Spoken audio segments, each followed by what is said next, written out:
You're listening to the Back Home Network, presented by Homefield Apparel.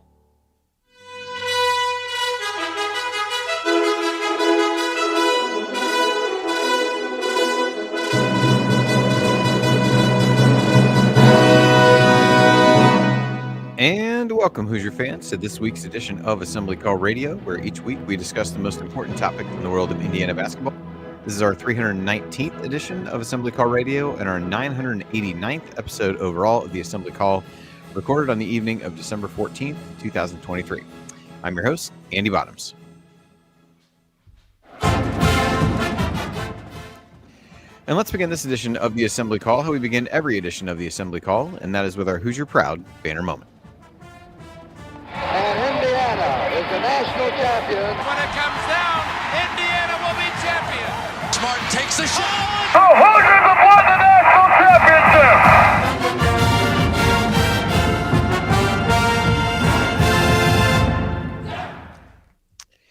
Well, this week's banner moment did not come in Saturday's game against Auburn, so we're looking elsewhere for the banner moment this week. And obviously the game on Saturday against Kansas has big implications on the court, but may have just as many implications on the sidelines, as a huge list of visitors is slated to visit IU for the Indiana-Kansas game this weekend. From the class of 2025, you have number 6, Bryson Tiller, who may reclassify to 2024. You have number 13, Jason Sanon, not sure which that is, but he may reclassify to 2024, which is his original class as well. Number 19, Trey McKinney. Number 31, Malachi Moreno. Number 57, Trent Sisley, and a possible Jalen Harrelson appearance as well. You've also got Jonathan Sanderson from the class of 2026. And if IU intends to get to a point of hanging another banner, they have to continue to do well on the recruiting trail. And what should be a raucous atmosphere at Assembly Hall on early Saturday afternoon for that big game against Kansas is a great chance to make a great impression on a number of these recruits who IU is hoping to land in these next couple classes, maybe some as early as next year.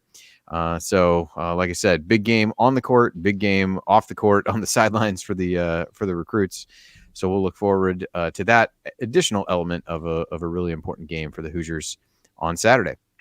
With that, let me introduce my co-host for this week. Jared is off, currently attending his wife's company Christmas party. One of her coworkers apparently is a big Kansas fan, so they're undoubtedly tucked away in a corner of the venue with a drink and talking hoops.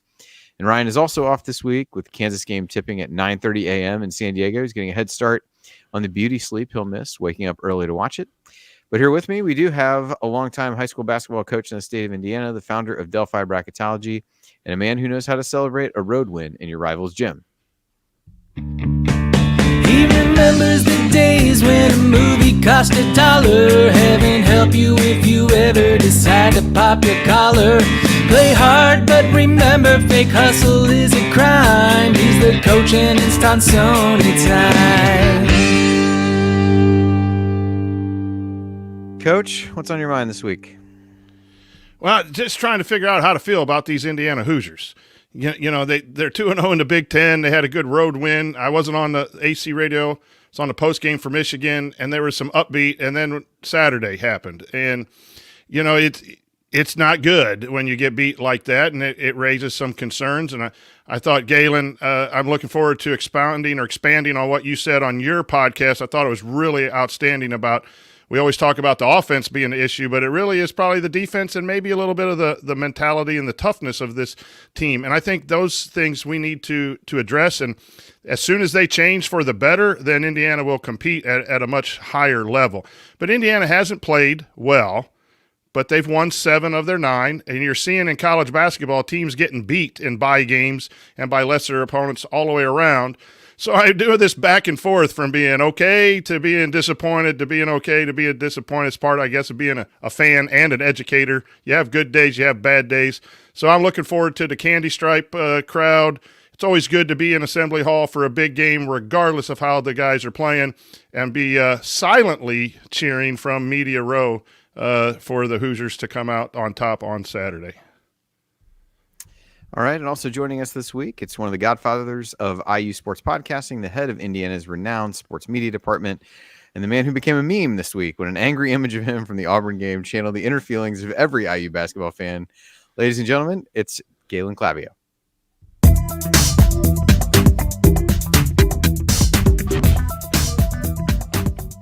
Still a banger all these years later. Yes, absolutely. Galen, welcome. I know as Coach said, listen to you and Scott earlier today, or maybe it was yesterday. This week has been a bit of a blur, but I did listen to it at some point this week. So certainly your full feelings can be found there. But opening thoughts on this week in IU basketball. I'm actually, we're going to talk a bunch about IU basketball. I'm not going to start by talking about IU basketball. Instead, I've brought this frying pan with me on the show tonight as a visual representation of how much cooking is being done right now by Curt Cignetti and the IU football staff. They are absolutely killing it right now. I don't know if people are paying attention.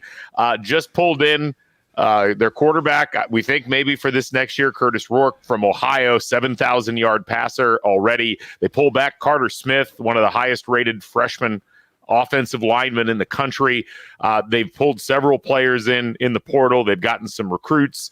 It's exciting times right now with IU football. This coaching staff is all over social media in a way I don't think I've ever seen an IU staff in any sport be on social media, just pumping the crowd up. They know exactly what they're doing. So, we've had some ups and downs with IU basketball so far this year. I can't remember being this excited in a non-bowl season about IU football probably ever.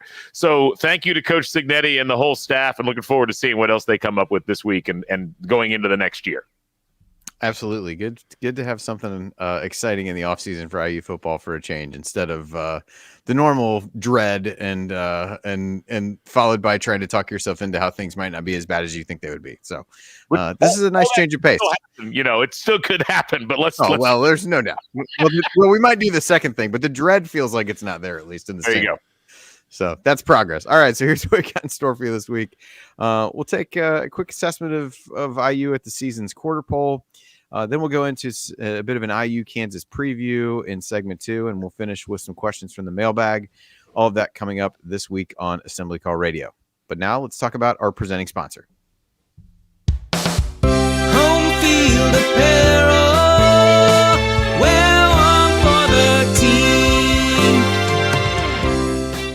And this edition of Assembly Call Radio, just like all shows on the Back Home Network, is presented by our friends at Home Field Apparel, where they have the largest collection of vintage IU apparel that you'll find anywhere. And it's not just IU. Home Field has something for fans and grads of pretty much every school with unique vintage logos for all of them. And no matter what you buy, you know it'll be comfortable and the colors will last through many washings. Plus, you're supporting an Indiana-based company that came up through the Kelley School of Business, and what could be better than that? As we got ready to start here, Galen remarked that we did a good job of playing hoodie roulette and not ending up with the same shirt, although I don't have a Home Field sweatshirt on at all. I have an Eagles sweatshirt on. But nonetheless, I do own the sweatshirt that Galen has and could have had it. We then talked about having bought other schools that so we could branch out a little bit. Found out we both own the same Washington hoodie to celebrate Michael Penix. But we do probably have a few others that won't overlap. So while you can have that shared excitement of wearing the same Home Field shirt as your friends and colleagues, you can vary it up a little bit. And I know at least leading up to the holiday, ordered 6 things from 6 different schools. Do with that what you will. I did offer to buy things for other people in my family. The choice of what they, whether they wanted to take me up on that was up to them. But I ended up with 6 things for myself. So you do what you got to do. But anyway, follow Home Field. They've had a lot of great holiday offers, new dad hats out, tons of great stuff from Home Field. So make sure that you're following them. And you can go to homefieldapparel.com and use our promo code HOME23 to save 15% off your entire first order. That's promo code HOME23 for 15% off. Once again, the website is homefieldapparel.com. Wear one for the team. I got a note on that real quick. I bought my wife, of all things, an Idaho State long sleeve T-shirt, and it's by far the favorite thing that I've bought her in the past 6 months. So you never know what could create harmony in your household through Home Field Apparel. Unbelievably, unbelievable that you referenced Idaho State. One of the items I bought was an Idaho State T-shirt. It was the one from like the Big Sky Championship shirt that's got like the J. Yeah, so I did buy that. So at least we bought different items.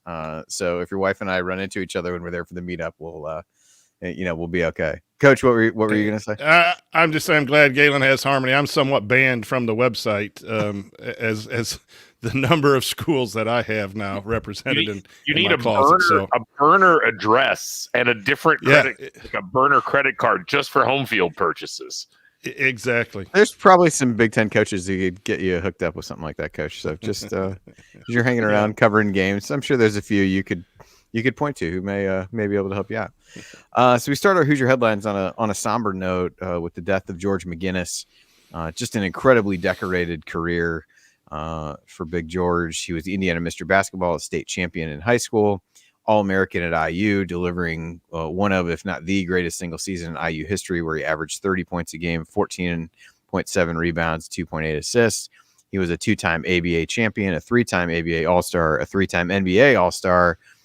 For his pro career, averaged 20.2 points, 11.0 rebounds, 3.7 assists per game, and was a Hall of Famer and a true icon in the IU basketball world.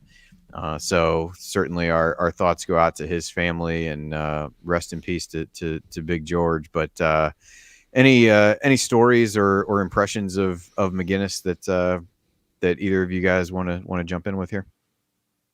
I just find his numbers to be incredible. I don't remember, obviously, being 5 or 6 years old when he played at IU. I don't remember watching or reading about it. I do remember a little bit of him in the pros. But looking at his high school numbers and his college numbers, you just have to be in awe of how he performed on the collegiate level. And then going on to the ABA and winning championships with the Pacers, and then 7 or 8 more years with a variety of teams in the NBA. Just an outstanding Hoosier, a legend for sure. May he rest in peace. Yeah, and I mean, just you hear story after story of what a great ambassador he was for the game of basketball and for the state of Indiana. It's hard to put into context, I think, exactly how good George McGinnis was. And to some degree, I think the fact he only spent a year in college almost robbed him of the larger spotlight that he probably would have had historically if he had played the full 4 seasons. And you always wonder, like, you put George McGinnis with Bob Knight, who starts the following year. What does that look like for Indiana basketball? And do IU fans in particular have an even, more, positive remembrance of George McGinnis? But there's just so much he did in terms of helping not just to popularize the game of basketball further in the state of Indiana, but at the professional level, especially, and being as amazing as he was with the basketball throughout that very critical period of time when the Pacers could have left town, when professional basketball was still struggling for a footing here in the state of Indiana. So just one of the icons of Indiana basketball, any way you slice it, and just a real shame that he's passed away too soon. Yep, absolutely. I know one of the first things you talk about the Pacers, Galen, when I was younger in Indianapolis, I was 7, 8 years old, went to a Pacers game, his jersey's retired and all that. And it made me, kind of figure out who he was, and, checking out the books in the library to read up on the history of some of the, different teams, and kind of reading about that, and then understanding what his history was at IU prior. But definitely a decorated career, to say the least, with him. And then as you look, talked about some of the recruiting visits that are headed, some of the recruits that are headed in for the Kansas game this weekend. The only other recruiting note we had, nothing really new on Derek Queen. Seems like still things look relatively good for IU, but you never really know. And so probably a January announcement at the earliest, at least, is what it seems like. And so I guess, the other thing we wanted to talk about here, particularly with Galen, was just to kind of talk about what we think we might know about this IU team at this point. We've talked all along about the trajectory for this team, and kind of that they're going to look ideally a lot better later in the season as the pieces gel. But right now we're 9 games in. They're 7-2, 2-0 in the Big Ten. But if you look at the numbers, they opened at number 50 in KenPom. They're now down to number 78. They were 35th in Torvik to start the season. They're now 62nd. Lots of reasons for that. But Galen, whether you want to, reshare some of the thoughts you had that you and Scott talked about earlier in the week, or anything else, what are your kind of overall impressions of where this team is versus where you thought they would be, and kind of where you're at? Well, there was a nice comment in the chat from Forrest Gray, which was the thing bothering him is I believe we all said we wouldn't know how good this team could be until mid to late January. It's mid-December, and most are already talking about next year. Some people have given up on the season. And so let me say this within the context of that comment and what we talked about on CrimsonCast. I was down in Atlanta. I was out in New York. I saw both of the games that Indiana lost by pretty significant margins. I was at the Florida Gulf Coast game. I'm as into the metrics and the advanced statistics as anybody on the beat. And my concern is as follows. It's not that the season's over. And Indiana's 7-2, which is about where everybody thought they would likely be at this point in the season, regardless. People thought they'd lose to UConn. People thought that it was very possible they could lose to either Michigan on the road or Auburn here. What bothers me, though, is that Indiana really seems to lack a killer instinct. They seem to lack that drive, that dog, if you want to use that kind of parlance within them, that you see in teams that are actual contenders for championships. And I'm not necessarily talking about even Big Ten championships here, but Indiana fans and the program has always measured itself against national championships, against Final Fours, despite having not been to one in 22 years now. And what worries me is that we've seen them play UConn, we've seen them play Auburn, and both of those teams are equal or superior athletically and have a drive to the way that they play and an energy that just does not seem to be there. And what I said on the podcast that was quoted in the chat earlier is that when Indiana's faced with that type of a team, they tend to shrink from the moment. It's like they really don't, they can handle teams like Purdue, who are comprised very similarly to Indiana in terms of the types of personnel and the way that they try to play. But you get outside of that bubble, and it's almost like Indiana is just uncertain about how they're supposed to respond when someone gets right up in their face. And that's a mentality thing that, yes, some of it comes from coaching, but a lot of it comes from the type of recruiting Indiana's done over the course of time, the type of players that they tend to bring in.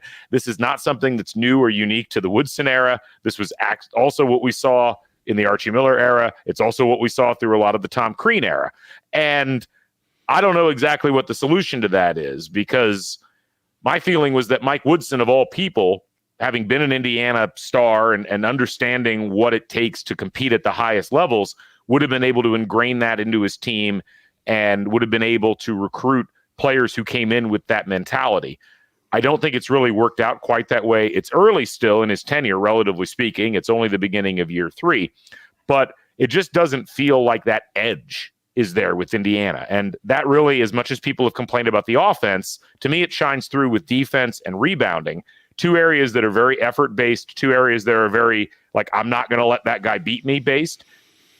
And Indiana's let guys beat them. Not just good teams, but that's why they that's why they struggled with Army. It's why they struggled with Florida Gulf Coast. It's why they struggled with Harvard in the first half. So that's what's bothering me about the team right now. They've figured out a lot of the offensive and defensive stuff they're supposed to be doing, but they're not doing it at a high enough level. And a lot of that, I think, is effort and intensity, not ability. Yeah, I think it's interesting, Coach. And I thought this when I was listening to CrimsonCast earlier in the week when Galen brought this up, is that there's been so much hand wringing over the offense, and really more just the composition of where shots are coming from and how IU's going about things there. But ultimately, the numbers there, while not elite, are not terrible. Where things have really been bad, and particularly were bad in the Auburn game, has been on the defensive end. And I think we came out of those Big Ten games thinking, well, it seems like they've made some adjustments. Maybe they've corrected some of the issues that led to a lot of the wide open threes that they were giving up. And then Auburn really just brought a whole different kind of energy at them. And whatever adjustments they'd made seemed to be kind of thrown by the wayside or wildly ineffective at the very least in that scenario. So what, Coach, as you think about it that way, we've spent time on here talking a lot about the offense, but what are your impressions of this team defensively? And is it a case of what they're doing might be good enough to work in the Big Ten because of some of the roster composition things that Galen talked about, and maybe paper over some things that will give them a ton of trouble should they be fortunate enough to make the NCAA tournament? Well, I think it's a combination of stuff. I think Galen is really on to something with the toughness and the mental aspect. You can play hard and work up a lather and be playing hard, but not playing effectively and not giving the appropriate effort with some toughness. And defense and rebounding are those things that come special to basketball competitors who are on the basketball floor. And it's hard to teach that as a coach. You try to draw it out of a person, but I thought two big plays were Malik Renew about 12 feet out, turning and watching the shot go up, and whether his guy or a guy that was close went in for a rebound dunk.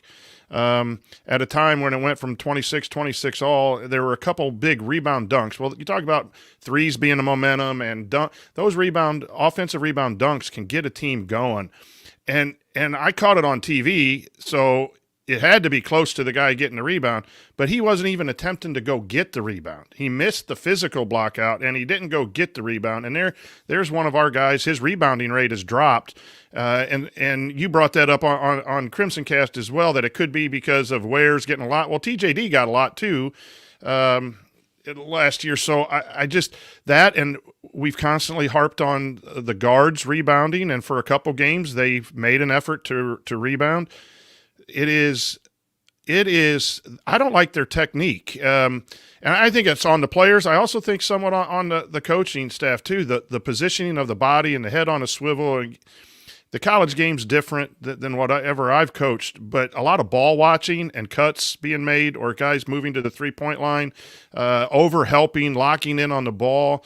And so it's just the defense is really what's going to turn this team around. Indiana scored enough Saturday. They scored 79 points. They were over 1 point per possession, which is at least acceptable. They hit 6 threes, and for this, I said, I was thinking, what's an appropriate amount of threes? Take 15 and make 6, that's 40%, or take 17 and make 6. Yes, we're going to go inside a ton, but offensively they weren't horrible. But it really was. Go back and listen to Galen and Scott. I think that was really informative about the toughness in these types of games when the athletes are such.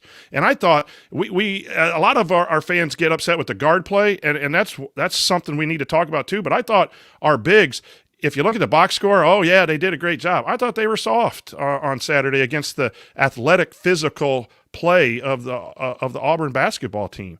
And they didn't rebound well, and they didn't shoot at a high percentage. And Indiana has to be super efficient from those guys in order to win on both ends, offense and defense. But I think defense is the way we get out of this and become a tournament team and move in the right direction. And we're a long way away from that right now on the defensive side. It's a little concerning. Again, small sample size, lot to go in this season. But in Woodson's first year, with mostly Archie Miller's players, Indiana was 24th in the country in KenPom in adjusted defensive efficiency. Last year, they dropped to 45th. This year, they're 75th thus far, and not against great competition. And I think that's probably the thing that's been most bothersome. It's not just that they're getting out-physicaled and out-hustled by a UConn or an Auburn, but they've gotten out-hustled by almost everybody. I mean, the only exception's been Maryland, who I'm not even sure if they still have a basketball team at this point. But it's just, it doesn't look good. They were getting out hustled by Louisville for stretches in that game in Madison Square Garden. And it's so disconcerting to me that, you've got these talented players and players who should be playing at a higher level. And that maybe it's a moment where maybe the Auburn game wakes them up and they realize we can't play this way.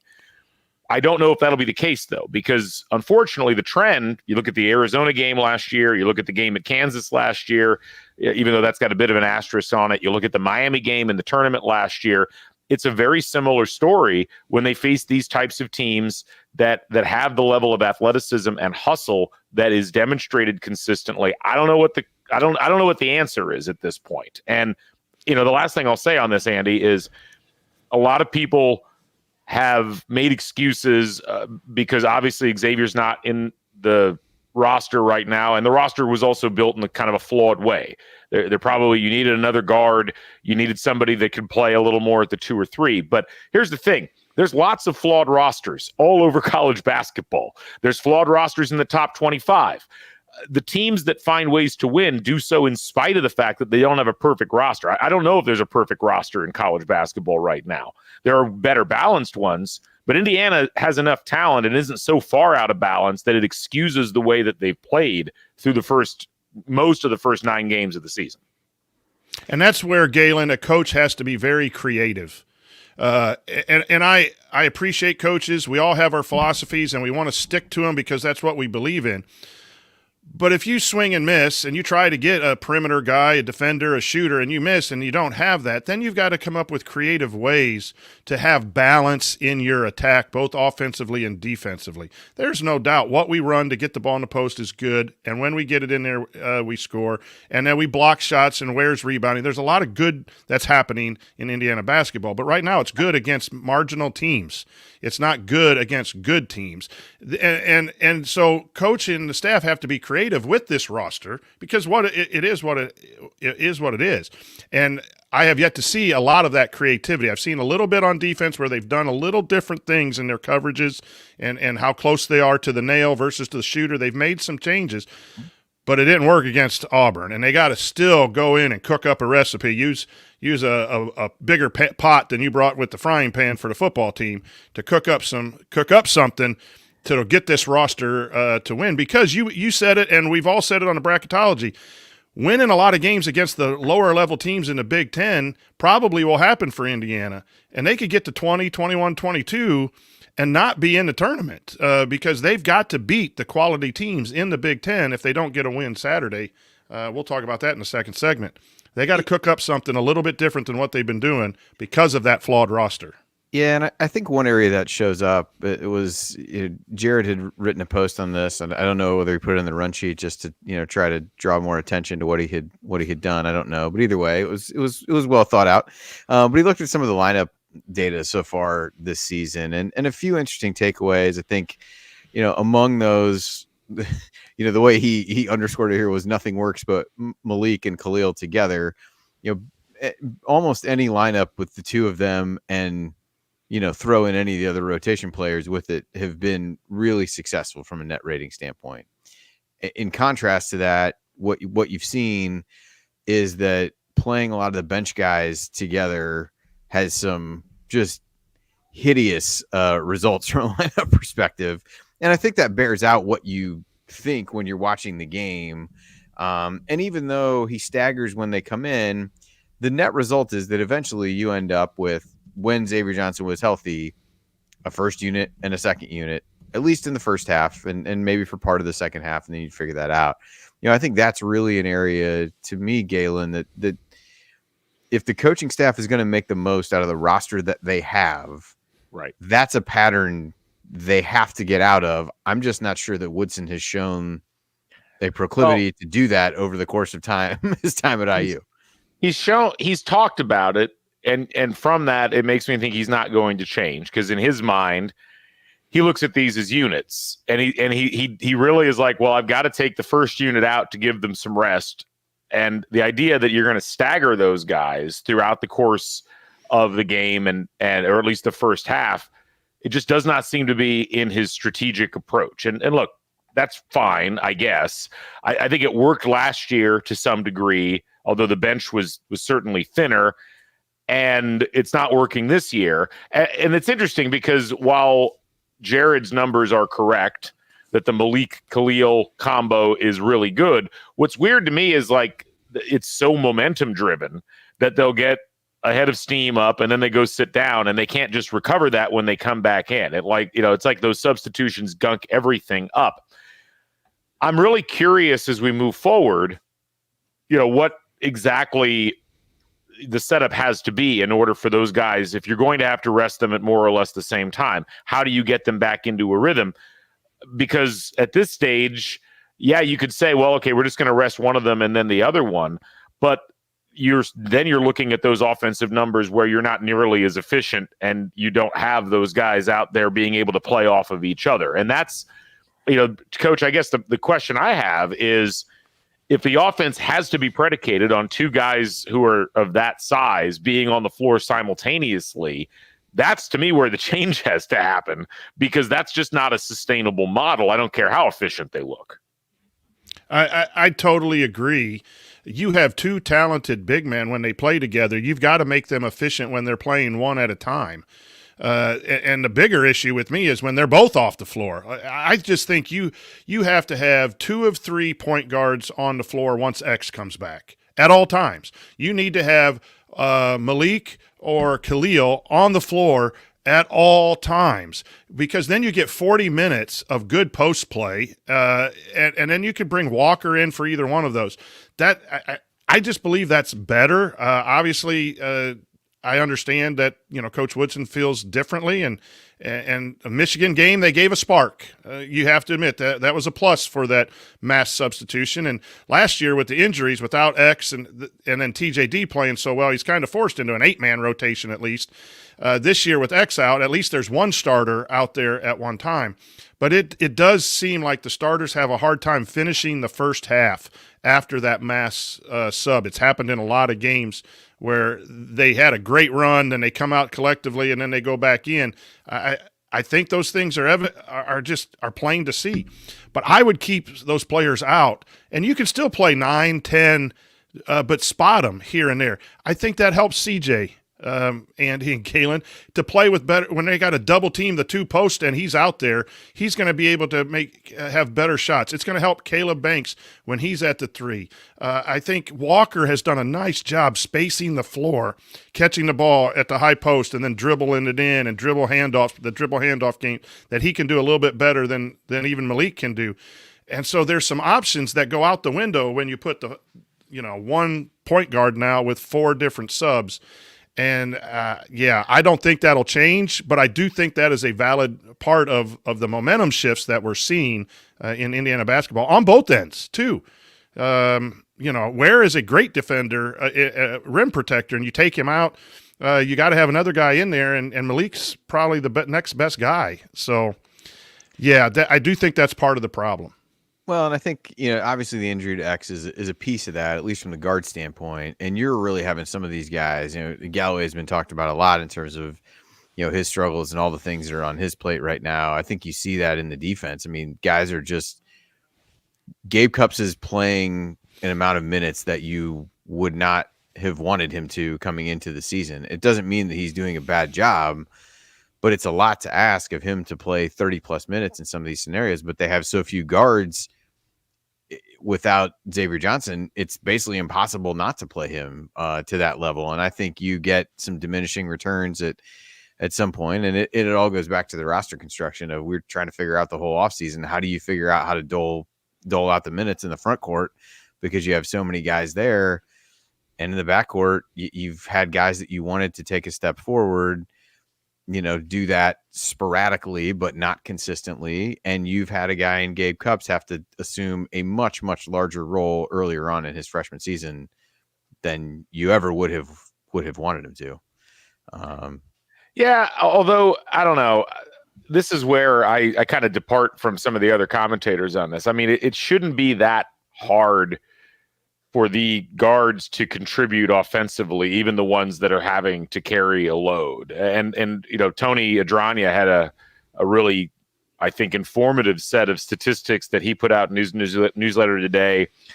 He had a nice video that he showed the number of open shots that guards in particular are just missing for Indiana. And I don't think that's a minutes thing. I mean, that may be a confidence thing. It may be an ability thing. It may be something else. I don't know. But it's, these are shots that are being missed at all times of the game. And that's what Indiana's missing. I mean, a lot of these problems melt away if you're getting 12 to 15 additional points on these shots that are being missed, and the possessions are basically being thrown away at that point because Indiana's not getting the rebound. So it's like you're getting all the negatives of the guards not contributing offensively. You're not getting drives, certainly, but you're not hitting open shots. You're also not getting the rebounds. There's no offensive rebounding on this team right now to note. So you're just anytime a guard takes a shot at this point, it feels like you're just giving the possession away.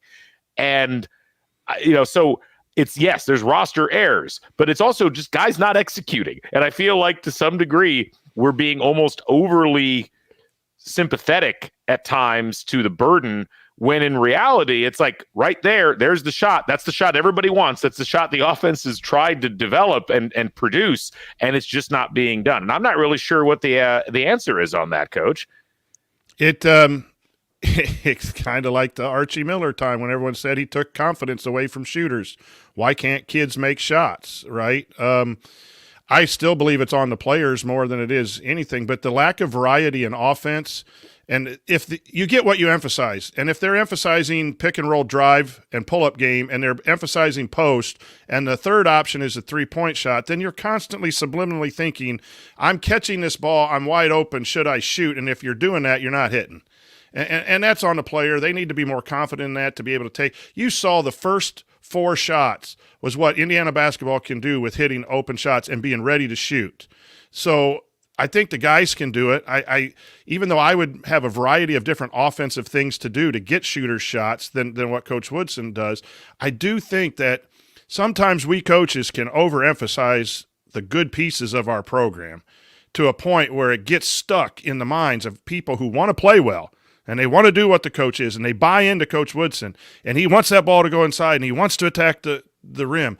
You've got to play free on offense, and the guys aren't playing free on offense.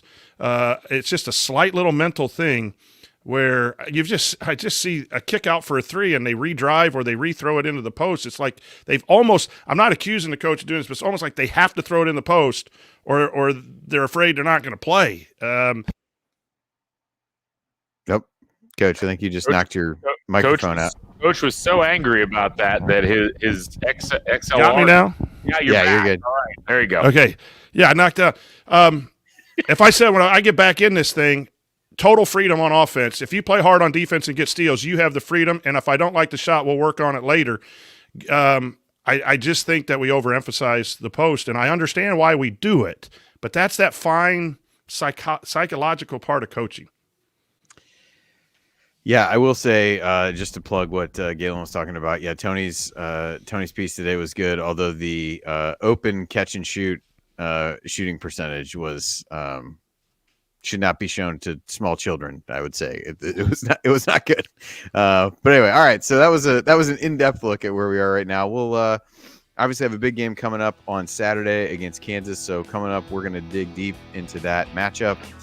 IU obviously desperate for a big non-conference win, and this is the last chance to get one. Can they do it? And what are the keys to the game? We'll talk through that next week on the Assembly Call.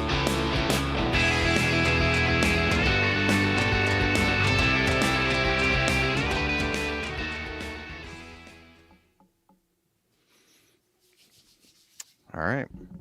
Welcome, everybody, after lengthy segment 1, but we don't need to probably beat the matchup part into the ground too much here, but now we could do quick segment 2, and we got a lot of good questions.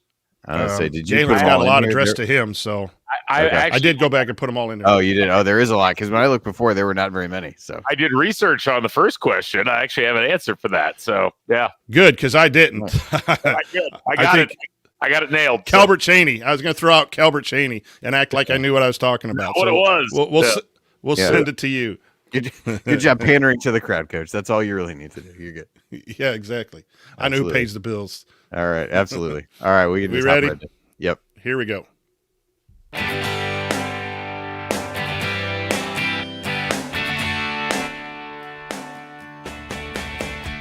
Hi, this is James Blackman Jr.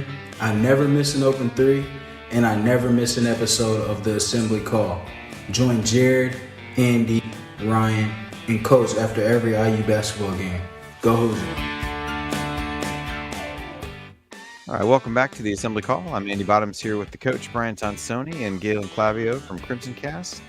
And this segment, we're going to talk about IU Kansas. A couple quick things to set the stage. It is a stripe out, so just a reminder, go check out whether you're red, white, cream, crimson, what your section is supposed to be before you head to the game. I know IU's put that out in a number of different places, so make sure you check that out. You know, as for why this game is important, certainly any game against a top team like Kansas is an important one. I think it would be a great program win for IU as Mike Woodson continues to try to build things. But probably because the three of us are on here, the biggest thing to talk about as for what this means is from a bracketology perspective. We can say that it's too early to talk about bracketology and the net is this and that and whatever. But the reality of the situation is this. IU has no notable non-conference wins at this point. They don't have any bad losses, but no notable non-conference wins. This is the very last chance to get one. And while the numbers will show that IU has attempted to schedule some tough games, that doesn't matter as much if you don't beat anybody. And normally your opportunity to make that up would come in conference play. But the Big Ten's performance in the non-conference has been incredibly poor. A number of different people have tweeted out some numbers this week. I think Jeff Goodman had one that maybe looked at it from a Ken Pom perspective. Different people have talked about what it looks like from the net. Bottom line is the Big Ten outside of Purdue has done relatively nothing in the non-conference. And what that does is then it devalues, the non-conference games kind of set the values for what what games are going to be big games in the league and which ones can really move the needle. And with every poor Big Ten performance, that needle moves a little bit less, even if you win. And then just when you think things can't get any worse, Northwestern loses to Chicago State last night.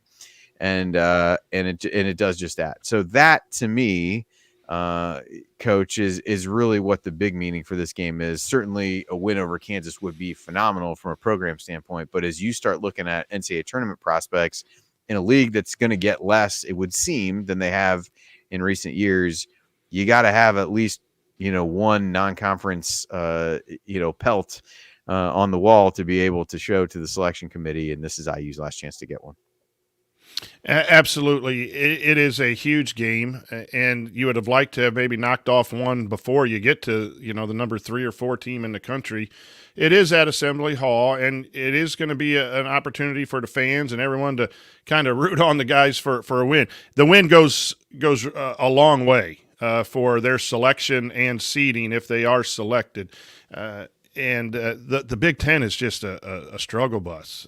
Everyone that despite except Purdue has had some kind of losses that just make you shake your head. I think maybe Illinois and then Ohio State are the other that have had a good non-conference but not perfect. So as a coach, you don't even consider that. You just got to get your team right for Saturday, and then you got to get your team right for the next game and the next game and next game. You just got to take care of that and try to build wins.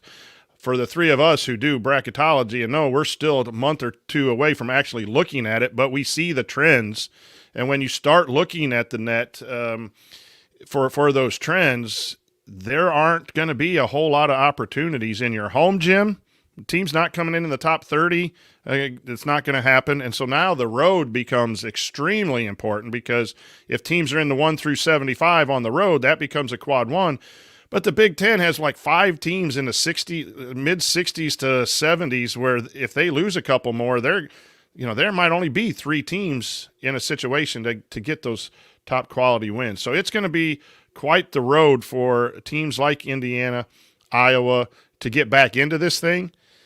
You got to take care against you can't win. The Nebraska 2018 is haunting me in my sleep. Don't steal that from me, Coach. That was where I was going next. It is. I went back and looked at our spreadsheet from Delphi Bracketology, and it's scary. They were 13-5 and had 1 quad 1 win. That's back when the RPI and the quads were a little different than they were now, but still finished that. Indiana, I figured out, could win 14 Big Ten games and maybe not make the tournament. Yeah. Be 14-6 in the Big Ten and not have enough wins to make it into the tournament. That's the scary part. So it's not just getting wins. It's got to get the right ones, and it starts on Saturday. Well, I'll say this. You're right. Sorry about stealing that. It's fine. I'm used to it now. No, it's kidding. But, I will say, it is possible to still get into the tournament and even have a decent seed without any good non-conference wins. For that, I'll point to Purdue the following year, 2019. Their best non-conference win was a home win against Belmont, who was like 48th in Ken Pom that year. Maybe against 85th ranked Davidson on a neutral floor. They did not have a great non-conference schedule, but they went 16-4 in conference. They beat pretty much all of the good teams in the conference at least once, and they just didn't lose very much the rest of the way. And I think that's where Indiana will find itself. If they can beat Kansas, it gives them some breathing room.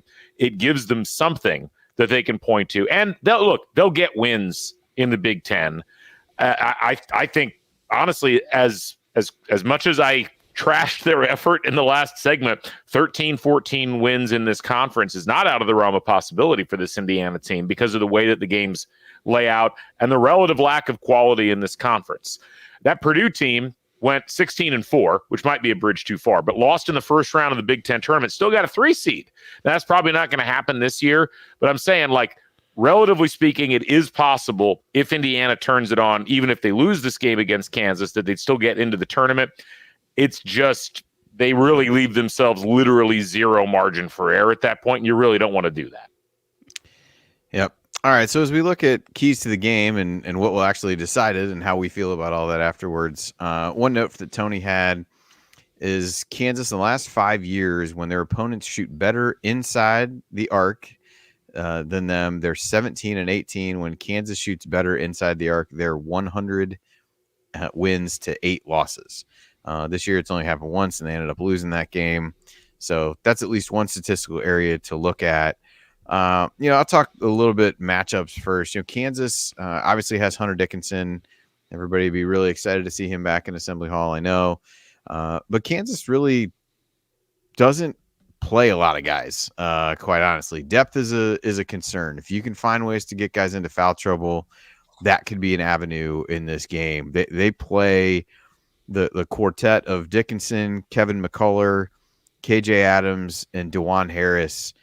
Each of those guys play at least 76.9% of available minutes. So those guys, or 3 of those 4 are on the floor nearly all the time. And then from there, they've kind of rotated some pieces in around that. The next most is Elmarco Jackson, who's a freshman guard. But one of the things I want to talk about matchup-wise, Coach, is defensively for IU. We talked earlier about the struggles that IU has had. Kansas presents some issues, and that isn't necessarily, to me, with Hunter Dickinson, but a lot of the thoughts in my head come a couple places. One, DeJuan Harris running the point, veteran guy, and he's one that IU has to really contain. He's not a guy who looks for his own shot very much, although he did in the Champions Classic and then has proceeded to not score very much since then. But he's the guy who really makes things go for them. Who do you have in IU's backcourt who really is able to take him on and give him some struggles? And the other is, who does Mackenzie Mbako guard? Because he's shown some definite challenges on the defensive end. Your options for him to guard, at least at the beginning of the game, are either KJ Adams, who is an undersized 4-man for Kansas, doesn't really shoot threes, but gets a lot going to the basket. He's 68% on twos, a good cutter, things like that. That seems like more of a matchup that you're going to have Malik Renew on, which would leave Kevin McCullough for Mackenzie Mbako to guard. And that, to me, is a matchup that's pretty scary. McCullough is 6'7", wing, has been in college for quite some time. Now it feels like previous stop at Texas Tech, and then moved over to Kansas. But he's, high offensive rating, using the most possessions of anybody on Kansas, playing a ton of minutes, shooting 40% from 3, but can get to the basket as well, and get fouled.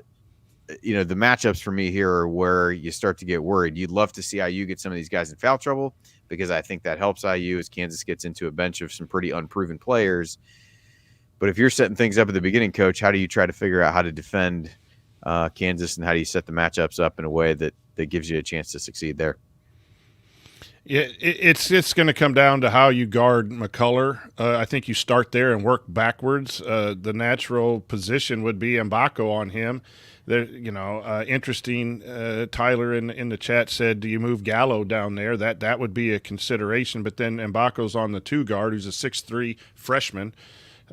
So there's really no easy solutions. You have, I think you got to put wear on Dickinson just from size and length. Take away his 3-point shot, his baby hook, maybe make him try to shoot around or above. And you got to take away Dickinson first. But KJ Adams was a big piece of that team last year, and he's a great rebounder. I don't know his stats necessarily, but he does a lot of the little things, and that worries me about Malik guarding him too, because I don't think Malik's blocking out and guarding very well. So it's strength on strength. our inside against their 2-point defense, their 2-point defense is 10th in the country at 42%. 2-point percentage is all they're allowing. That's where Indiana's got to score. And then the front line of theirs is really talented. They do have a solid point guard, as you mentioned. But I'm not going to worry about that one as much as it's going to be a game decided by the 3, 4, and 5 traditional positions. Who can guard the other team, who can rebound, and then foul trouble with those 3 guys. That's going to be the difference, I think, in the ballgame. Galen, what stands out to you when you look at some of the individual matchups in this one? Abject fear. It's daunting on paper. I mean, the big thing to me is from an individual matchup perspective. Keeping Hunter Dickinson off the offensive glass, to me, is one of the key things Indiana is going to have to do on the defensive side. They cannot get caught watching the shot go up. Whoever is on Dickinson, and if it's Ware, I'm a little concerned, frankly, because I don't know if Ware has the physicality to keep Hunter Dickinson off the boards. He certainly can jump with him, but he's going to have to rebound like we haven't seen him rebound thus far in order to do that. That's a concern. The other thing for me is, Kansas spreads their shooting out quite a bit. McCullers shot 32 threes. Johnny Furphy has shot the second most threes on the team in relatively limited minutes. And then, they've got Timberlake shot 21. DeJuan Harris has shot 18. They shoot really well from 3, but it's not that big of a deal to them from an offensive perspective. As much as we talk about Indiana not getting a huge number of shots from deep, Kansas is not very 3-oriented. And so what I would really like to see Indiana do is consider playing some zone or a box and one, as weird as that sounds. Something that's going to throw off Kansas's rhythm inside, make it harder for them to get space within the post, or play man-to-man where they're not going to get switched off and where they're sticking to whoever they're supposed to be on, with the idea that if you can gunk up what Kansas is doing inside and you can speed the game up on your own offensively, you might get them into a spot where then they start taking threes they don't want to take. They start missing those, and then that compounds upon itself. But the key here for me, honestly, is don't give Kansas second chances on offense, because that is what's going to ultimately kill Indiana in this game. And that's kind of what killed them against Auburn in large stretches, where Auburn just kept extending possessions, and that created problems Indiana couldn't solve. Galen, you bring up a great point about zone defense. With this Indiana team and the struggles they've had defensively, I hate even bringing this up as a coach because I'm a man-to-man coach, but sometimes you have the team you have. And it won a game against Louisville, who's not very good, and that 3.5 minutes was a 12-2 run or whatever. I think you might need to sprinkle that in, if not use that a little bit more. The rebounding is a concern anytime you zone because you don't have a body on a body, so you're going to have to really teach that and emphasize that, and everyone's got to go to the boards. But winning basketball games matters more than style points, and with Mbako out there who's trying to figure out how to play defense, and Cups who's not the ball pressure, although I think he plays good defense, but he's not Xavier Johnson. I would advocate maybe playing a little bit more of that or mixing it up a little bit to confuse Kansas and don't let them get in the rhythm of running their stuff or one particular player. I'm not saying that's a magic wand that's going to win the game, but when you are outmatched, and I think Indiana is, I think you need to junk up things by your strategy, and that's where I went back to being creative as a college coach. It's not just good athletes playing the second game of a back-to-back in the NBA and you trust them because they're getting paid. You've got to really have your thumb on stuff offensively and defensively at the college game because of how the age and the talent level that you have 1 through 10 on your squad. I would like to see that zone. I'll give you credit in the post game. I mean, that's awful that I would get credit for zone. I mean, God, I feel like I've changed religion. I know or something, but no, your point is well taken. Is that you've got the team that you've got. This team is not very good at maintaining defensive intensity for a full 35 seconds, and I'm not saying play it all the time, but Kansas is so good at scoring. They're one of the few teams in the country that is better at 2-point field goal percentage than Indiana is. And that indicates how good they are at getting the ball into the post and doing what they want to do. I just look at it and I say, Indiana's biggest advantages, if they want to take advantage of them here, are they can score bucket for bucket against Kansas. They should have the home whistle, one would hope, at least a little bit. I mean, we haven't ever seen that in the last decade, but maybe it'll pop out of the sky in this one. And I think, it's one of the interesting things about what Mike Woodson's done this year. He sped this team up. They're playing at a faster tempo relative to the rest of the country than they were last year. And I think they need to do more of that. Like, I would rather see them turn this into a track meet, because Kansas is one of the best defensive teams in the country. Like, that really is their calling card. They're a better defensive team than they are an offensive team. And I think Indiana plays right into their hands if they just start to go out and play like 27, 28 second possessions, trying to milk out of the half court. Get it out in transition. You've got mobile big men who can do things on the run. That's, to me, a route to at least keeping it close for the last 10 minutes and then trying to let the crowd take over. Yeah, I think as you look at some of the other stats, I think that back some of that up. And I think what you're going to need IU to do, this is a game where they're going to have to, take and make open threes, because Kansas, if you look what they've done so far this year, opponents are taking over 42% of their shot attempts from three. And against IU, they're basically going to sit back and dare IU to shoot threes. It's essentially what the numbers would suggest they're doing over the rest of the time. And so they're going to try to take things away, and they do a good job of that, because even though Adams is a bit undersized, and will probably be tasked with trying to keep Malik Renew, they do a good enough job of forcing them to make decisions. And so his passing out of the post is going to be important, and where IU can find shots on that end.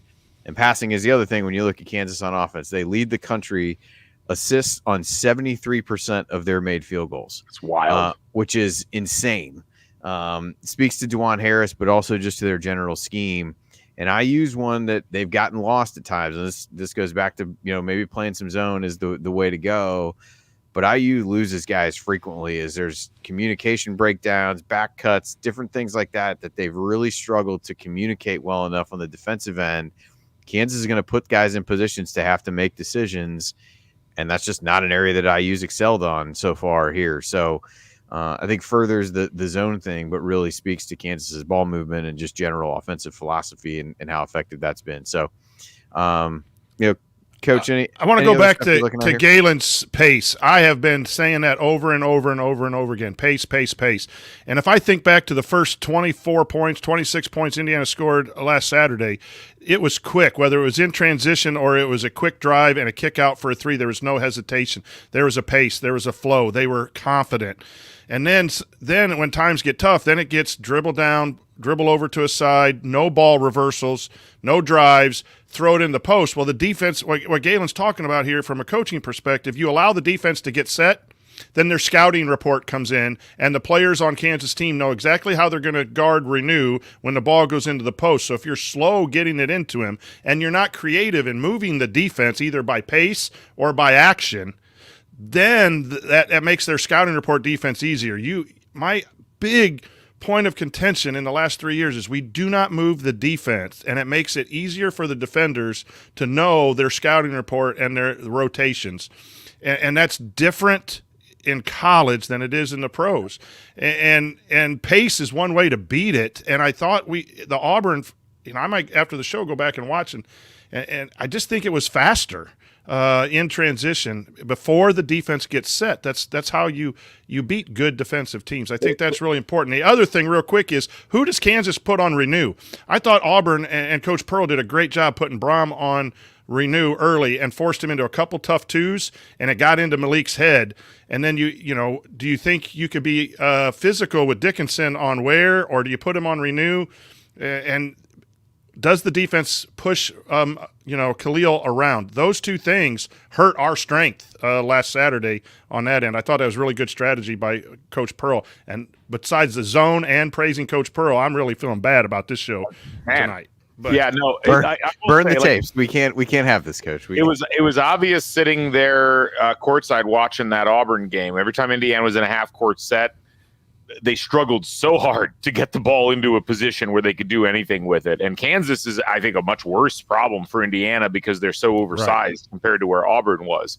So, look, it's not an unwinnable game. Indiana can do things well. Now, I think a lot of the trepidation that I and others are feeling about this game is that it's going to rely on good guard play, ultimately. Like all that we're talking about with Renew or Ware or Mbako, the guards have to play at a higher level in terms of not just shooting. And to me, the bigger deal is the guards have to play make. There has to be good ball movement, good passing, and finding guys who are able to turn around and shoot or be in a position to score. That, to me, was the biggest thing missing in that Auburn game, was that, Cups or whoever was running point, they would try doing something, it would get checked, they'd have to back up, start over again. And that lack of playmaking is ultimately leading to a lack of assists. It's leading to a lack of open shots, and it's leading to rushed shots at times when you don't need them, simply because the offensive player, whoever's got the ball, is like, I got to do something because I'm not in a good position to score, but it can't go anywhere else. Yeah, I think that the two things I'd say in addition to that to kind of wrap up, a guy for IU that I think is important to try to figure out is Mbako. We talked about the potential deficiencies on the defensive end. They're going to have to play him. You've got to be able to score with Kansas. If they're willing to give up threes, he's a guy who percentage-wise does not look very good, but rimmed out a couple against Auburn, was shooting it confidently early in that game, and is somebody who can help you space the floor. You just got to figure out how you can keep him on the floor defensively and not be a huge liability. And the other, it goes back to Galen's point on guard play, is how disruptive they can be defensively. You're not going to turn over a DeJuan Harris all that much based on his experience and how well he's played over the course of his career. But can you at least get to a point where you're making them a little bit uncomfortable? And that's just something, we've talked about a lot. If X isn't in there, that was what came back to last year. A lot of the, defensive fall off a year ago was attributed in part to him not being able to be there to put pressure on the ball. Maybe he's back on Saturday, maybe he's not, but you've got to find somebody who can be a little bit disruptive and not let Kansas just ease right into the sets and the things that they want to do. I think it'll be a great atmosphere. I feel like we have not painted a particularly rosy picture for IU as we look ahead to the game. I think we pointed out a lot of things that can go wrong, but it's a tough game, and that's why in some ways is why you want to play these games, to really gauge yourself against the better competition. And if you're playing the number 3 team or 4, whatever they are in the country, it should sound like a hard game. There should be a lot of reasons that you might not win. But that being said, I think, getting off to a good start, getting the crowd in the game, I think the whistle, as Galen said, if you can get one of the Kansas guys into foul trouble, one of their core players, that becomes pretty huge, because then the drop off for them is pretty substantial as you get into some of the bench players, recruiting pedigree aside and some of those kinds of things. The reality is, in terms of performance this year, there has been a drop-off. So can you do some of those things, particularly if it's Dickinson, because the size really drops off at that point. Adams plays a little bit bigger than he actually is, but I do think that's going to be pretty critical, and definitely some interesting matchups to see as we look ahead to the game. So we'll be here to talk about it when it's all said and done. We probably threw out enough points that we're sure to have been right on something, depending upon how the game plays out. So, you feel good about that. You just you got to get shots up and see what happens. But coming up on Assembly Call Radio, it is mailbag time, and we've got a bunch of great questions. Galen's done some research, so we'll hit as many of those as we can next. Stick with us here on the Assembly Call.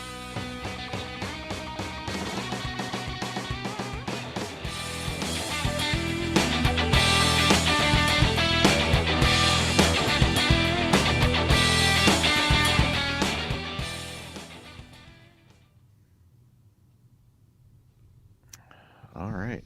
Yeah, there's lots of these in here. All right, we'll hit as many as we can, but I probably got to be done by about 10:30 or so.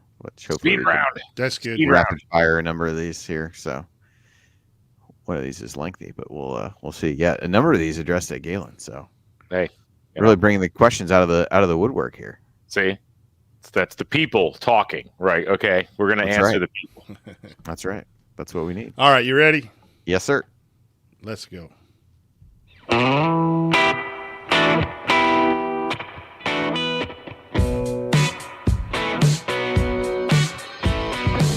This is Nick Zeisloft. I never miss an open three, and I never miss an episode of The Assembly Call.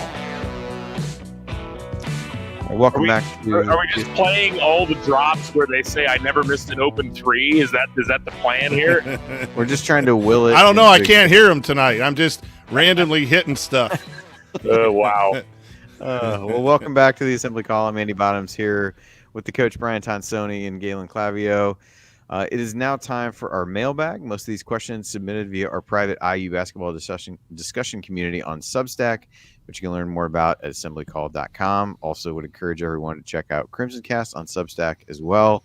Has been a good transition for all involved, I feel like. So lots of good stuff there all in one place. You can move back and forth between the two pretty easily. So that has been good. So we've referenced a number of the pieces on there even so far today. So all right, first question from Brian. In honor of George McGinnis, what are the best individual seasons in the history of Indiana basketball?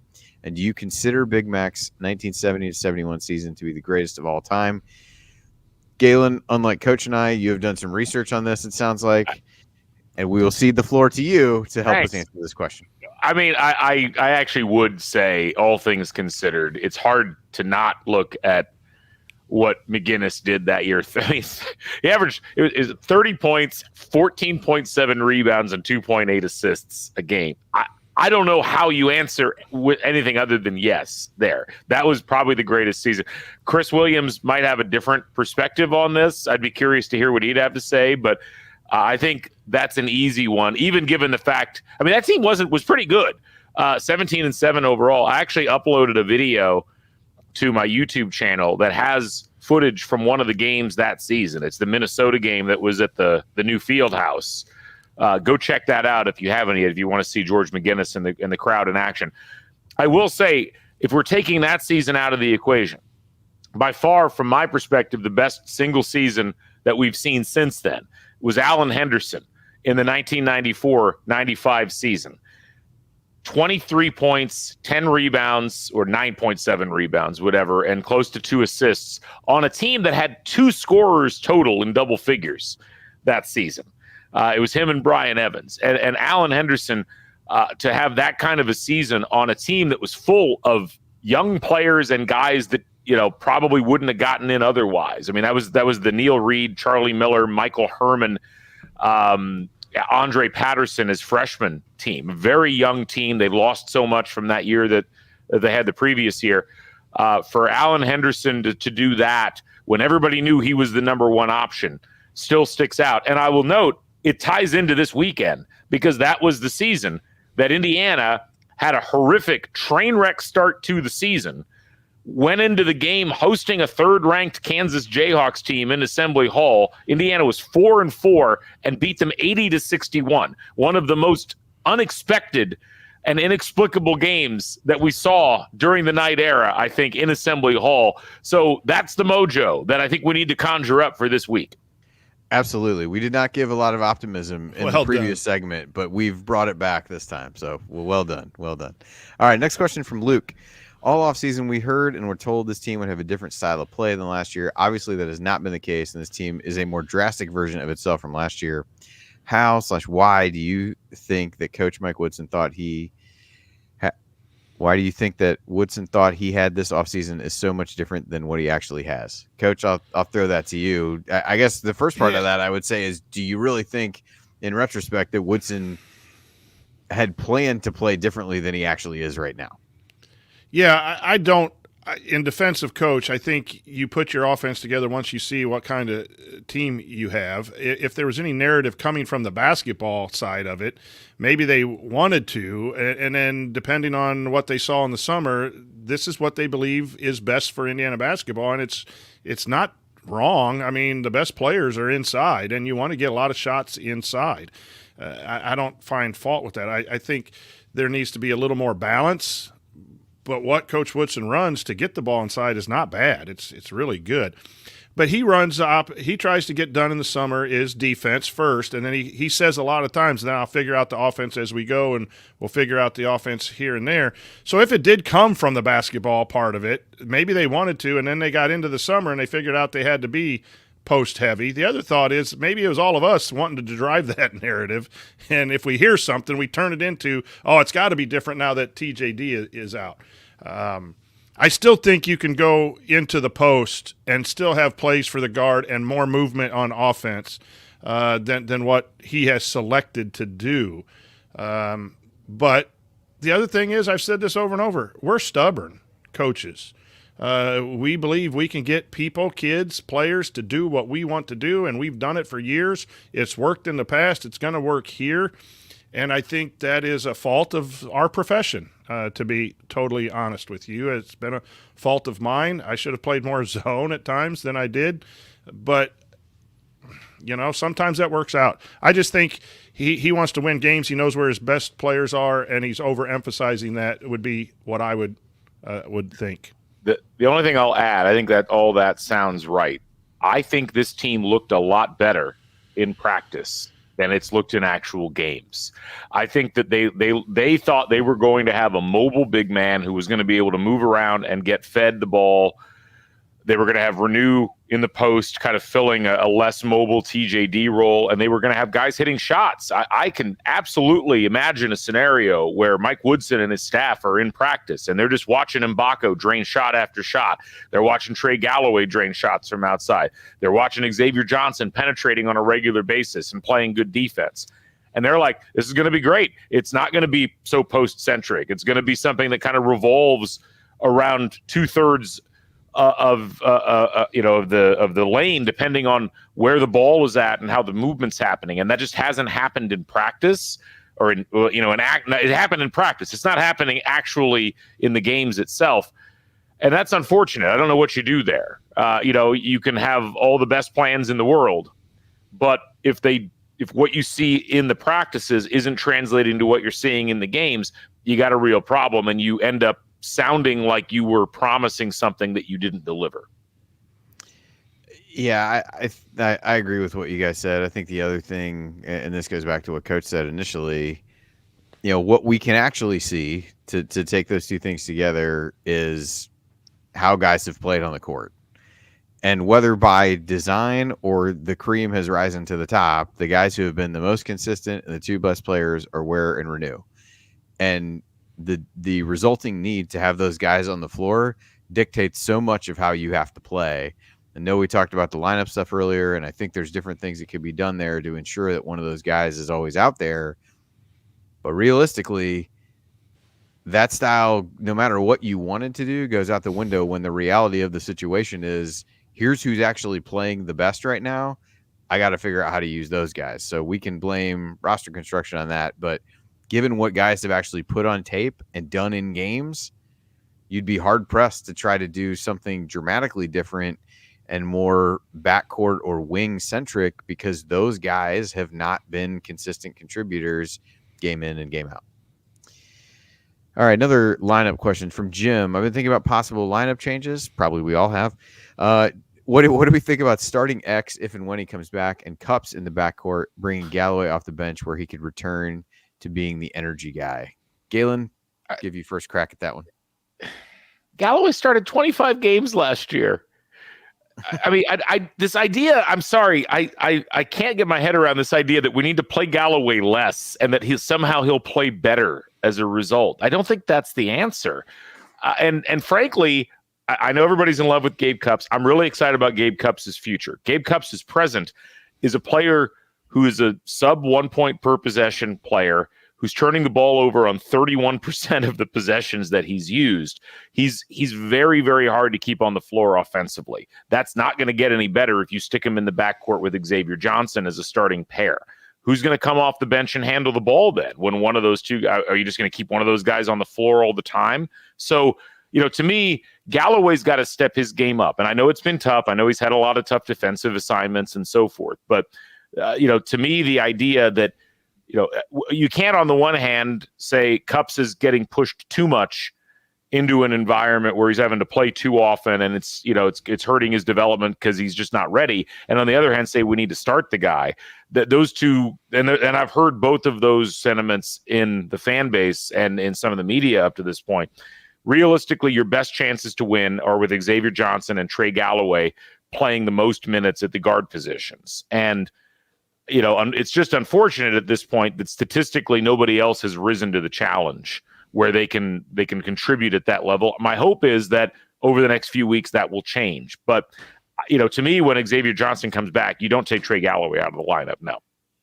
I think that becomes hard to do with a captain, with a senior who's been around the program. And as you said, Galen, I think everybody has kind of skipped past last year's version of Trey Galloway, who started all those games and was not the off the bench energy guy. Now, was he an energy guy in the starting lineup? Was he asked to do different things than he's being asked to do this year? Yes, absolutely. But yeah, he wasn't an off the bench energy guy last year. He was effective last year in the role that he played. What they need to do is try to figure out how you get that version of him back. And I think part of that is Xavier Johnson coming back and taking a few of the responsibilities that he has off of his plate. Coach, any quick thoughts on that one? Yeah, you don't start Cups and X. Cups, I like him. I happen to think he's playing okay for the position that he's been thrown into. I think he's a 20, 21-minute guy off the bench. I think you can play X and Cups together, but not starting him. Trey Galloway has to play at a higher level for this team as it's constructed to win. If you had a different construction, a different type of player at the perimeters, then maybe you could talk about Trey being a good sixth man, but not on this squad. I think X has to get healthy. Trey needs to play better, and then Cups is better to be used in situations off the bench with those two as a secondary ball handler or a primary ball handler with moving X off the ball. I think is a good idea too, but not starting. You don't do that with it.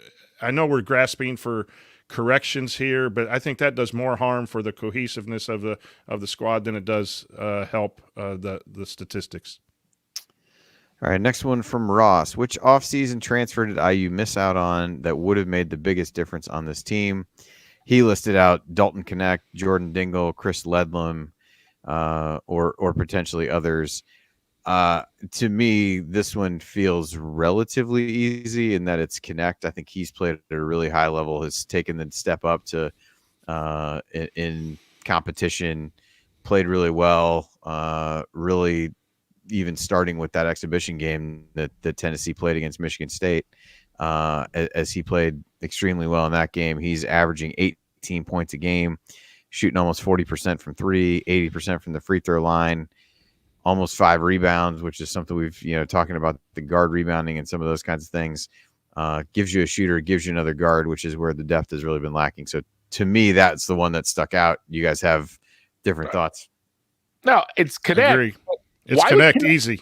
But why would Connect have come to Indiana when there were 2 guards starting already at Indiana? That's the thing that I don't get. I've heard people lamenting the Connect not coming to Indiana thing. I get it. I wanted him to come here too.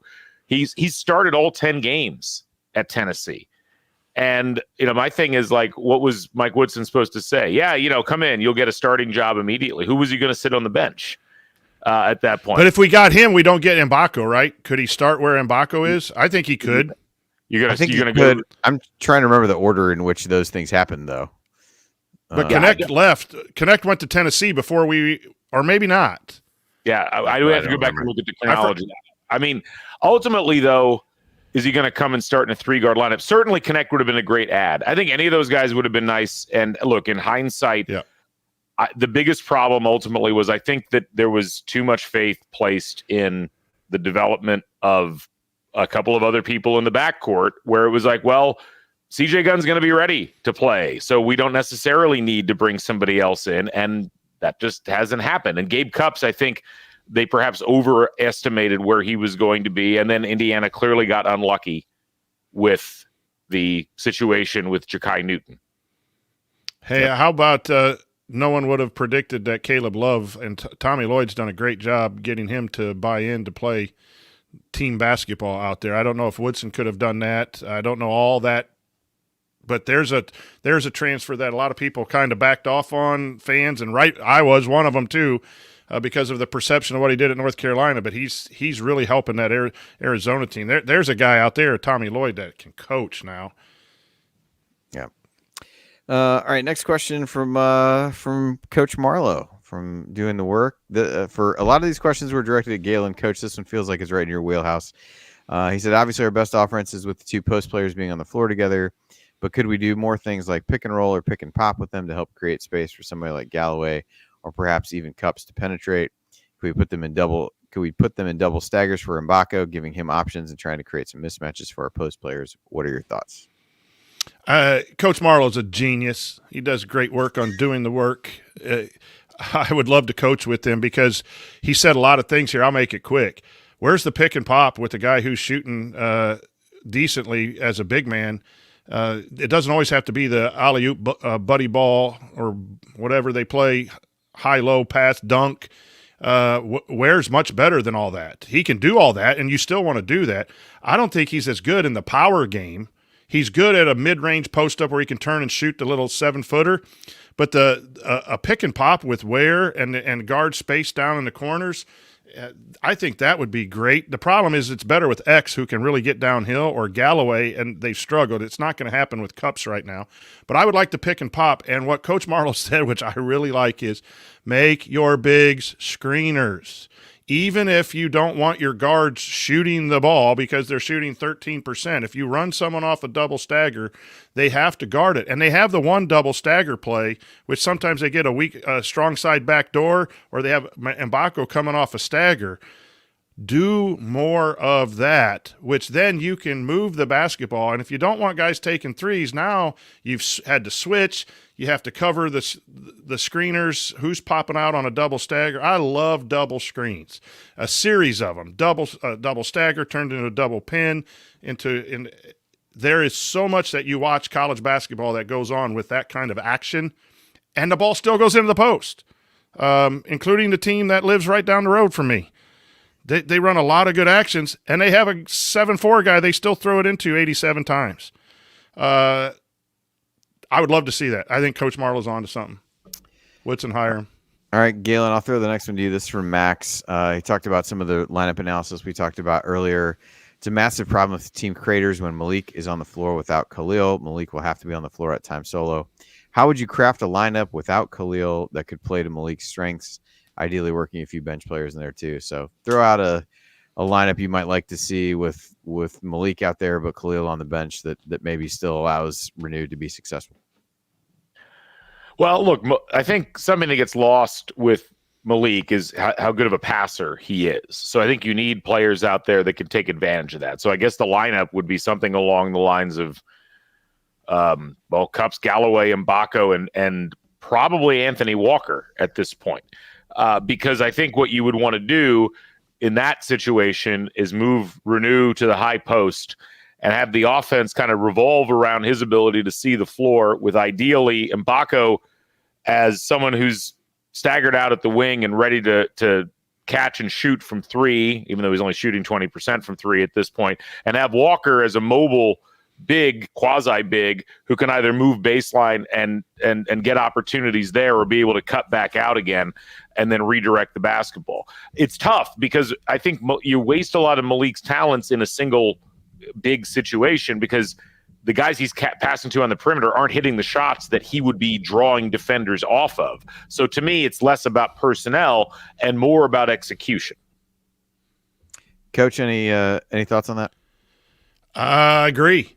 You could play Walker with Renew. I love that lineup more than Sparks with Renew, because you can move him to the high post and run some of that Michigan State old offense, the floppy action where you two guys on both sides. You can utilize him hitting back doors when the double staggers are going. You could also then put Malik in the post, and Walker's really good at driving the basketball and doing the handoffs and all of that action. I think that's the three-man rotation at the 4 and 5, and we're not going to see it, but I'd love to see Mbako and Banks down there as well, with their ability to drive and shoot the ball with Renew, and then play your three guards once X comes back and all of that.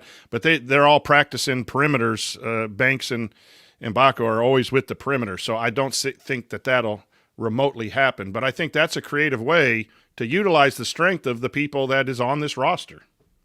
Yeah, the one that came to mind for me was you play Mbako at the 4, Banks at the 3, and then some combination of 2 out of the 3 of I'm kind of taking X out of the mix just because he's hurt right now. But, Galloway, Gunn, and Cups out there, I like the Walker idea. I like as well. I think Banks is a guy who has shown some ability to drive, but also a little bit better ability to shoot it.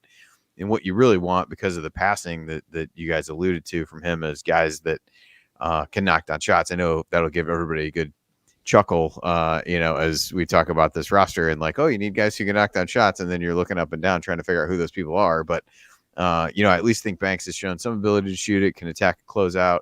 Mbako, same deal, and some of that. So that would be my thoughts. But I think we're all roughly on the same page there. Question from Caleb. One of his questions was about tournament hopes, which I think we touched on already. And he said also, mostly for Galen, what is the recent addition of players for IU football due to the projections of IU football next year? I know, Galen, you alluded to this somewhat early in the show in your opening comments. A long way to go to try to figure out what the entirety of the roster looks like. But just based on what we've seen so far, what do you think the recent additions or retentions, I guess, in some of the cases have really done to alter what the projections might be for this team?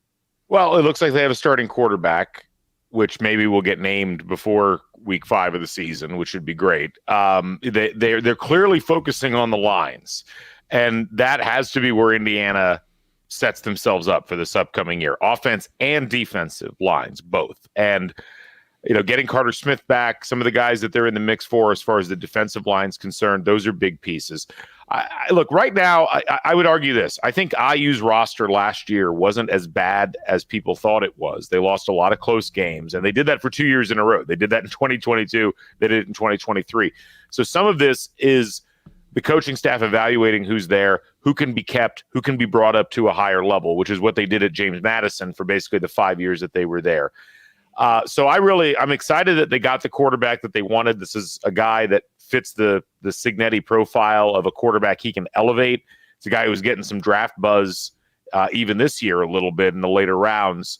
That's the key piece, because now that everybody knows that Indiana's got a quarterback, that's going to bring other people who are like, okay, now I know what Indiana's going to do. I know what their plan generally is. I want to go play for that team and that coaching staff. But I think, honestly, the last thing I'll say on this, the biggest addition hasn't been the individual pieces. It's been what the people who have come for visits have said. We've had 3 or 4 people now, 3 or 4 recruits quoted as saying, like, the energy is infectious. The quarterback that they got, Rourke, was like, these guys are winners. That's language that hasn't been used very often, not just in the recent past, but ever when it comes to recruits coming and visiting IU football. That energy, to me, is the biggest addition to what Indiana's doing so far in this offseason, because it seems to be getting football players excited to play for Indiana, and that is much needed. All right, we got 2 more questions. Galen, I'll go to this one first. I assume there's a story behind this from Jim. What did Galen think of the public address announcer at State Farm Arena? I got to be honest, Jim. I vaguely heard him, but I was really close to the court, which was very unusual. Shout out to Sam Krumov for the tickets and Nick Lalonde.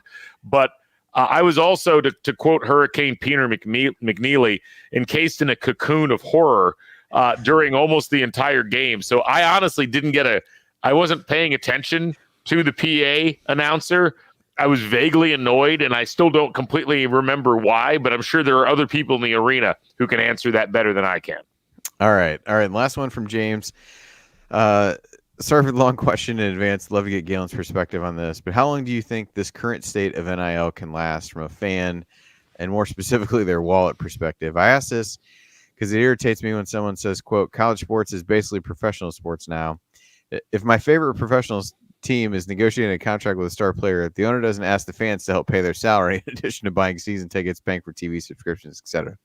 Not saying players shouldn't get paid, but don't you think the situation of fans footing the bill for everything while conferences and schools continue to make more money from TV contracts each year passing is a little unsustainable? Or when coaches get fired, it's alumni and donors that ultimately foot a large chunk of the bill. Certainly a lot of schools have big donors with deep pockets, but it feels like as college tuition and the number of graduates, student debt increases year after year, future alumni will eventually be less willing to subsidize all this directly, no matter how passionate of fans they are. or how much they respect the players. I feel like that this question could probably be its own episode, ultimately, as you look at that. But kind of your initial thoughts to James's question, which I think is a good one.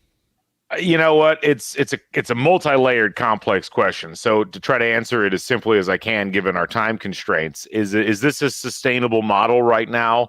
No, but it's kind of an on steroids version of the model that's existed for a long time. We're in Indiana. We've been kind of insulated from this because we've had this like very strict no cheating policy when it came to like paying student athletes, and that hasn't been the case in other places. And most people willingly give money, either above the table or under the table, for players.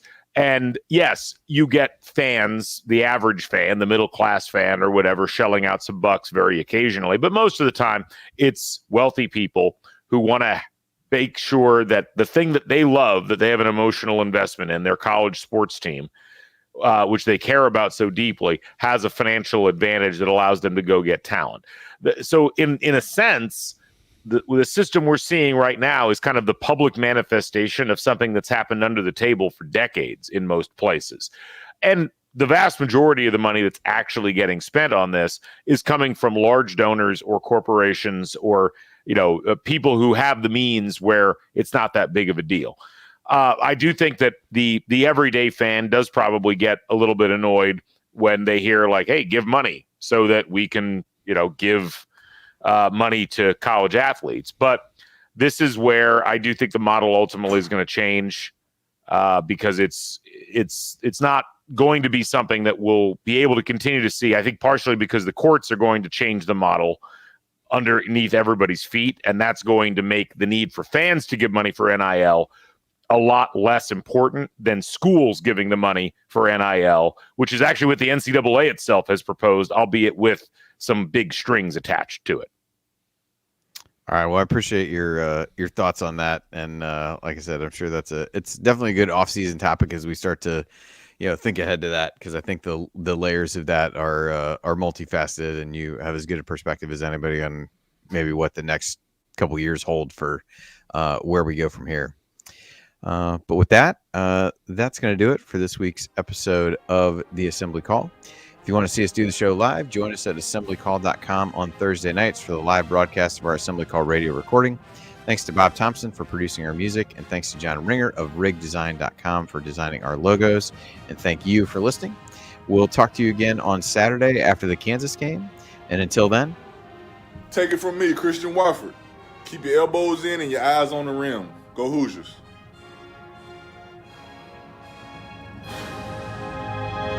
Thank you. Thanks for coming out. Hey, the show's over. Here I come, Coach Tonsoni. All right. Excellent stuff, guys. Coach, we did a better job this time. Even though you couldn't hear the sound, we did a better job than we did the last time when you could hear the sound. So I'm just an old dog trying to do new stuff. Thought I was okay this afternoon updating whatever this thing is called, Farrago or whatever. Tested it out, and then I come home 10 minutes before I couldn't hear it all of a sudden. The joy. But it worked. What are you going to do? It worked. Oh. All right. Well, It's Galen, we appreciate you joining us. Are you going to be at the game on Saturday? Or have you sworn off attending based on your experiences so far this season? I should, damn it, but I'm not. I'm going to be there. No, I don't blame you. No, I'll be. To go watch and play Kansas. You got to go, man. No matter what's happening. Yeah, it's maybe we'll break this streak at some point. We'll see what happens. Absolutely. It's just it's annoying more than anything else at this point. For sure. But we beat North Carolina last year's was not Kansas. There is some magic in the hall, and maybe who knows? It'll be. I just hope everybody that's coming waited to buy tickets until the last couple of days. That's my one hope. If you sprung for tickets 2 months ago and paid exorbitant amounts of money, don't do that again, I guess would be my message to you. Yes. So who was it? Someone made the comment in that it's the assembly call factor when Kansas tickets are now down to 41, but Penn State tickets when we're going to be in town are 130. Wild. Something I didn't know the back home network had that kind of pull to drive ticket prices. Absolutely, yeah.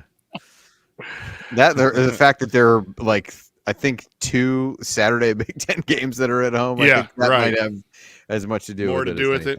But we'll take the credit where we can. So anyway, awesome. Well, Galen, thanks for joining us. Appreciate it very much. Thank you all. Appreciate it. And anybody that's around, if you see me in town, I'll be out a little bit before the game, and I'll be out at the game. So come by and say hi.